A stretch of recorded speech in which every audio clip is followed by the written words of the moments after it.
focus on the Orleans Monarchy. And when I say Orleans Monarchy, I mean that government that ruled France from the year 1830 to 1848. And the major objective for today's lesson is mainly rotating around the foreign policy. The foreign policy of Louis Philippe. And the specific objective we are going to focus on majorly two. One, we need to, by the end of this lesson, we need all the followers to be able to identify the major features of Louis Philippe's foreign policy. And then two, by the end of the lesson, everyone should be able to link these features to Louis Philippe's downfall. So those are the major objectives for our today's lesson. As we look at Louis Philippe's foreign policy, it is very important for us to note the following before we even internalize so much the features of Louis Philippe's foreign policy. One, the time Louis Philippe ruled France, France had various political groups, and these various political groups determined the policies that this gentleman registered. For example, we had the party of the Bonapartists. That was 1, 2. We had Republicans. 3, we had the Legitimists. We had the Royalists. We had the Catholics, and many others. So meaning, Louis Philippe's foreign policy was determined by these parties. In other words, all these political parties, all these political affiliations had different ideologies. And so, pleasing one meant disappointing the other. Number two, it is important for us to note that Louis Philippe was a man of peace. And so, his foreign policy really rotated around peace. He wanted peace domestically and also peace with the rest of Europe. So no wonder in his foreign policy that we shall be looking at, we shall see him as a leader who was really working towards keeping France at peace with the rest of Europe. 3, it is very important for us to note that France, at the time of Louis Philippe, during his reign, France was not really militarily strong. And therefore, she did not want to go into wars with the rest of Europe. And therefore, Louis Philippe kept a peaceful foreign policy. And therefore, we are going to be looking at years of peace, 1830 to 1848. And then, looking at those 3 major features, major key issues that we need to note in Philippe's policy, foreign policy, you realize that his policy became a disappointment to the Frenchmen. Ideally, Louis Philippe was a disappointment to the Frenchmen, and therefore the quotation, 18 years of total disappointment. So we shall be seeking to look at how these 18 years were a disappointment to the Frenchmen. Ideally, when you look at these political parties here, or these groups, you realize that even if something was good that was done by Louis Philippe, you will realize that at least there is a certain political party or a certain group of people in France that was disappointed. One feature could have been of value to a certain group, but then a disappointment to the other group.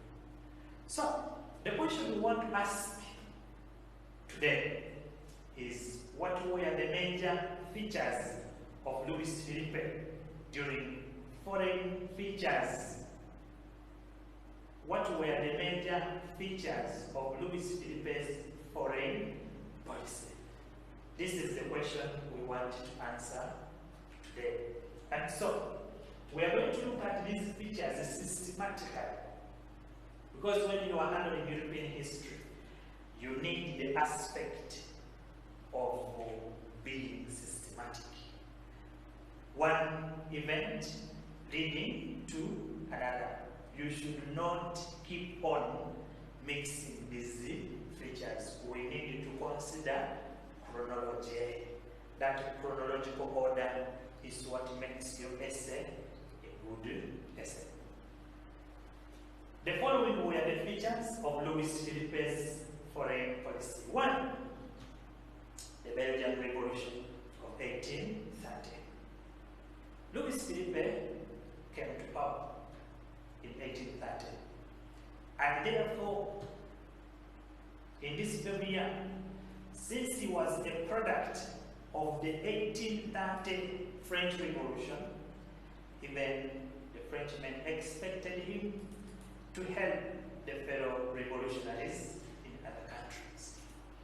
So one of the countries that immediately staged a revolution was Belgium. Immediately after the revolution of France, we saw the revolution of Belgium coming into play. And therefore, all Frenchmen looked at him. How was he to handle this event? It is from this event that this gentleman started even disappointing the Frenchmen as early as 1830. When the Belgians went into a revolution, they called for the help of Louis Philippe.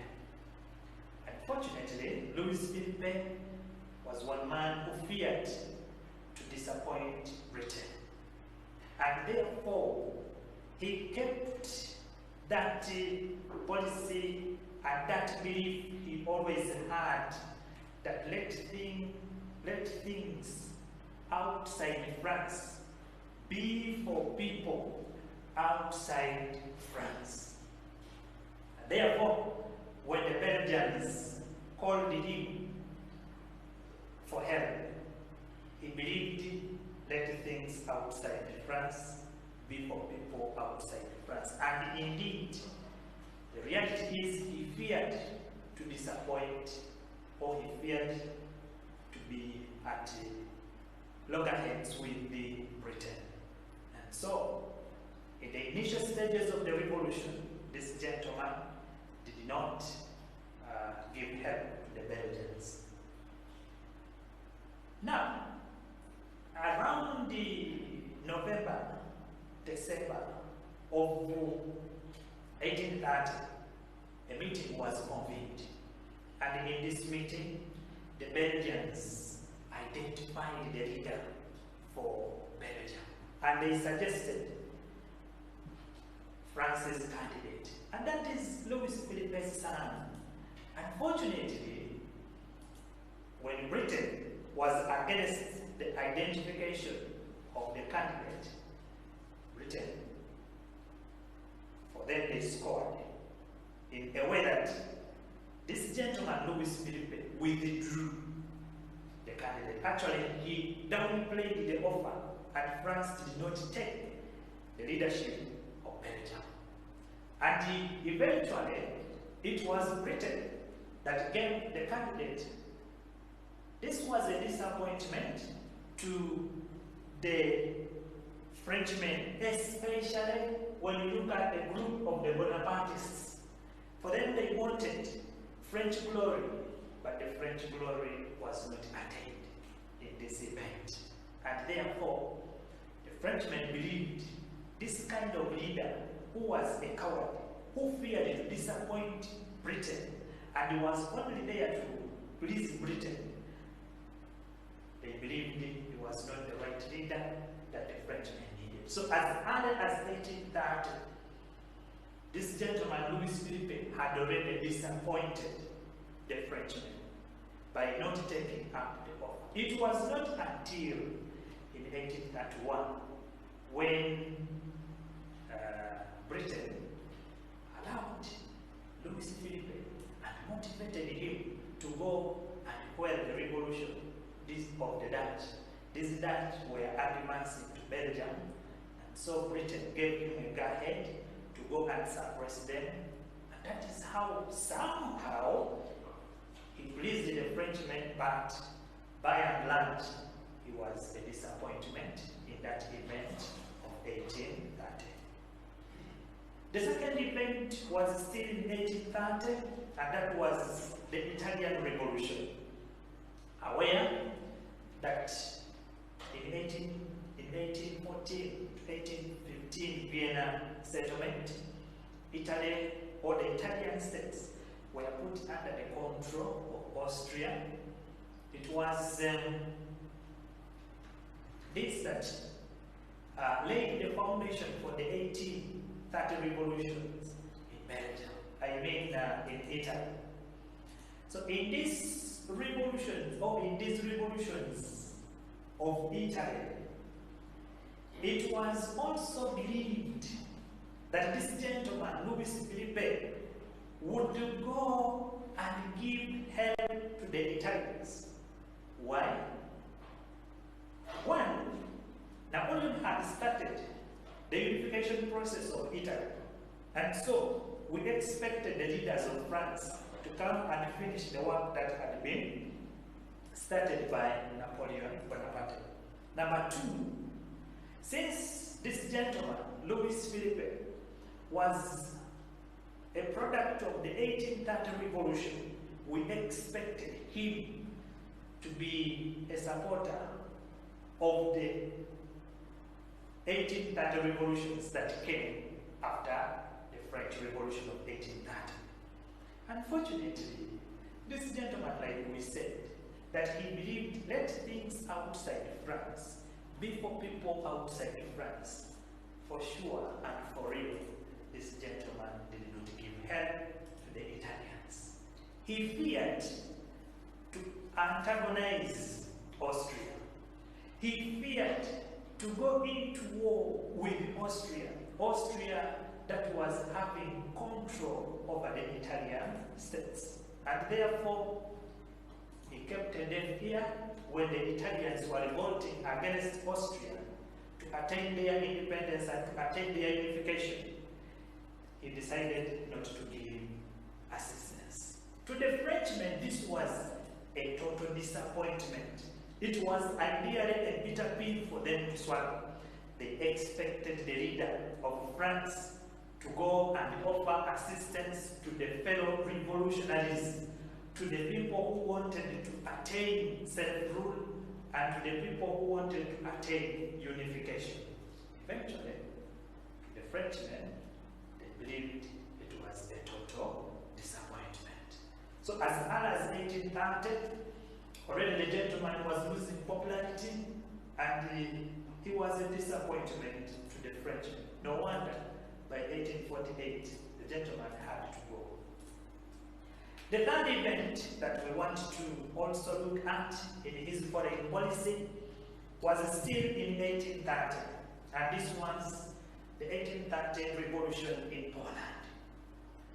You all know the fate of Poland, that Poland in 1814 was shared like a wedding cake. It was distributed among three countries. Austria got some part, Russia got some part, and Prussia also got a certain part. But the biggest percentage, or the biggest part of Poland was given to Russia. And so, in 1830, the year of revolutions, in 1830, the Poles also resisted. They revolted against the oppressive rule of the Tsars of Russia. So in this revolution, the Poles wanted to attain self-rule. They wanted to bring about a united Poland. And so, in this revolution, the Frenchmen expected Louis Philippe to offer assistance to the Poles. Unfortunately, this gentleman, Louis Philippe, feared to go into loggerheads with Russia, and therefore he still maintained, let things outside France be for people outside France. A coward. And so our coward did not go to help the Poles. A disappointment to the Frenchmen, who were glory seekers, who wanted their leader to go help Poland, and after helping Poland, France would regain the former glory that she had during the days of Napoleon Bonaparte. A disappointment to the Frenchmen, and therefore, as early as 1830, the Frenchmen were losing confidence in Louis Philippe, and he started slowly losing popularity within France. And eventually, these are some of the things that eventually led to even his downfall. So, my esteemed viewers, we shall be proceeding with our features of Louis Philippe's foreign policy in the next session. But don't forget to check on our YouTube channel, which is Nambongo Secondary Vocational School, for all this content. I remain Mudima Jackson, teacher Nambongo Secondary Vocational.